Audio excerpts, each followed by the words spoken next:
હમણાં તો માસક શ્રવણના તપસ્વીઓને જોઈએ, એમની શ્રદ્ધાને જોઈએ. આપણું હૈયું ઝૂકી જાય, મસ્તક ઝૂકી જાય. આ શ્રદ્ધા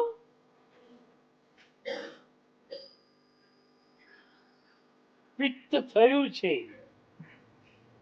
વોમિટિંગ ચાલુ છે, પાણી પીવાતું નથી, એ સંયોગોમાં પણ નિર્ધાર તો એક જ છે, મારે પ્રભુએ કહેલી આ સાધનાને કરવી છે.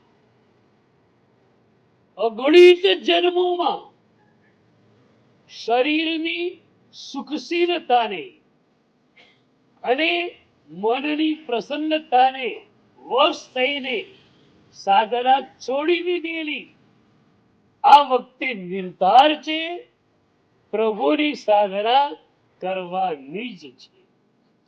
કારણ તમારે ક્યાં કરવું છે? સાધના તમારી કરવાની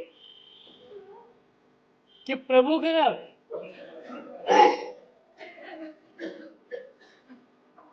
મારો તો પૂર્ણ અનુભવ છે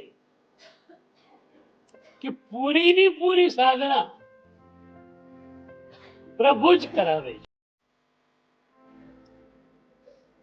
અને એ શ્રદ્ધા તમારામાં જ્યારે જોઉં છું ત્યારે લાગે કે પ્રભુની સાધના તમારી પાસે આવી ગઈ છે.